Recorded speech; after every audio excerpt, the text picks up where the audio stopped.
रायगड जिल्ह्यातील रोहा तालुक्यात ऐतिहासिक वारसा लाभलेली श्री क्षेत्र तळाघर येथील स्वयंभू महादेवाची यात्रा व रामनवमी उत्सव सोहळा 16 ते 17 एप्रिल रोजी साजरा झाला। या यात्रेत महादेवाचे लग्न आणि त्यानंतर छबिना हे पारंपरिक कार्यक्रम झाले। 2 दिवस देवांचा लगीन सोहळा असतो। यात्रेचे वैशिष्ट्य म्हणजे प्रसाद म्हणून चिंबोरीचे कालवण दिले जाते। यात्रेत कोळी बांधवांच्या जट्टर काठ्यांचे आगमन ढोल ताशांच्या गजरात वाजत गाजत मंगळवारी झाले।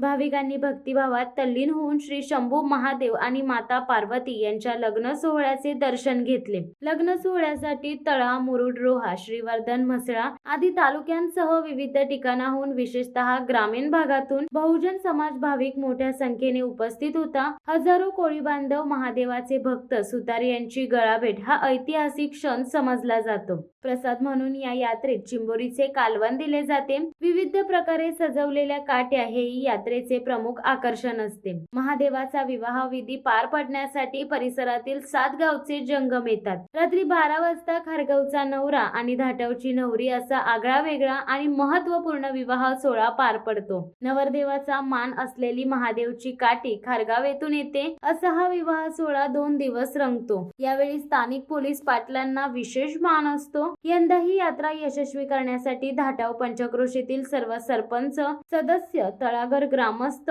यात्रा समितीने विशेष परिश्रम घेतलेत। अष्टमीला हा म्हणजे ज्या दिवशी पाडवा त्या दिवशी महादेवाचं लग्न असं हे पारंपरिक पद्धत आपली ठरवलेली आहे। आणि आम्ही आज सकाळी गावातून 7 वाजल्यापासून खारगाव मधून निघतो आमची काठी पालखी घेऊन। ती चालत आम्ही दहावीला मंदिरामध्ये येतो। दहावीलातून मोहल्ल्यातून काठी पालखी बाजारपेठ मधून ती काठी आपल्या दमखाडपर्यंत आणतो। दुपारी 2 वाजेपर्यंत ही काठी आपली दमखाडपर्यंत येतो। पांडुरंग धाटावकर यांच्या घरी येतो। त्याच्यानंतर आता रात्री लग्नासाठी 11 ते 11:30 दरम्यान रात्री लग्न होतो। पण आम्ही या इथून काठी आपली पालखी पुन्हा घेऊन आपल्या वाजत आणि वाजंत्री सोबत घेऊन आपल्या महादेव मंदिरात जातो। महादेव मंदिरामध्ये गेल्यानंतर ते एक तिथं महादेवामध्ये जसा आजपर्यंत नवरीच्या मांडवामध्ये नवरीची वाट बघत असतात तशी आज यात्रेमध्ये आमची लोकांची वाट बघत असतात। आणि ज्या वेळेला आमची काठी जाईल तिचा पाय धुतल्यानंतर त्या यात्रेला खरी सुरुवात होतो। आणि मग ते त्याच्यानंतर रात्री 11:30 ते 12 दरम्यान हा लग्न होतो, देवाचं लग्न होतं। आणि त्या लग्ना सोहळ्यासाठी या तालुक्यातील काठी आणि हौशी सर्व मंडळी वाजंत्री घेऊन सगळे तिथं येत असतात।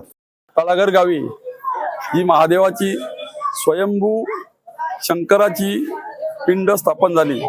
तिच्या मागे खूप मोठा इतिहास आहे। जंजीर संस्थांचे संस्थापक ते हाफसान राजा होते। तेव्हापासून या खारगाव गावी त्यांच्या सर्व मंडळी आमच्याकडे यायची आणि आमच्या ग्रामस्थांना घेऊन ती तळाघरची यात्रा त्यावेळचे ते स्थापन केली। त्यांच्या आईच्या स्वप्नात आलं होतं आणि म्हणून त्यांनी कोणतीही जातपात मानली नाही।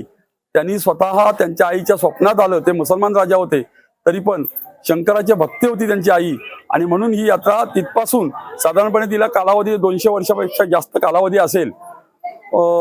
हे सगळं करत असताना काही दिवसांनी त्यांना थोडा त्रास झाला, त्यांच्या मंडळींना त्रास झाला। मग त्याच्यानंतर त्यांनी ही काठीचा मान जो आहे, खारगावची काठी आणि पालखी हा सगळा मान खारगाव ग्रामस्थांना देऊन अगदी शासनाच्या दरबारी लिखित करून की नवरदेवाचा मान खारगावला आहे, पालखीचा पण मान सुद्धा खारगावला दिला आणि ही लग्नाला जाण्याची वेळ जर ठरवून दिली। आणि या आज दमखाडीमध्ये उभा आहोत आपण मुलाखतीला, तर ही दमखाडीची जागा सुद्धा त्यावेळेस शासन दरबारी ठरवून दिली की त्या काळी थोड्या 2 समाजामध्ये तेढ निर्माण होऊन भांडणं निर्माण व्हायची, म्हणून हा जो जागा नेमून दिला आणि तो आज गेली 200 वर्ष आमची सर्व मंडळी, खारगावची मंडळी किंवा इतर आम्हाला तारेघर, उसर, खारी, आरे आणि ही दमखाडीची मंडळी सहकार्य करते आणि आम्ही ही प्रथा आतापर्यंत चालवतोय। तिथे देवळामध्ये रात्री 11:30 वाजता भगवंताचा जेव्हा लग्न लागतो, हा जो रामनवमीचा भगवंताचं लग्न लागलंय या दिवसासाठी आमच्या जी आतमध्ये जी स्पेशल लग्न लावण्यासाठी जी मूर्त आहे ती खारगाव गावची आहे।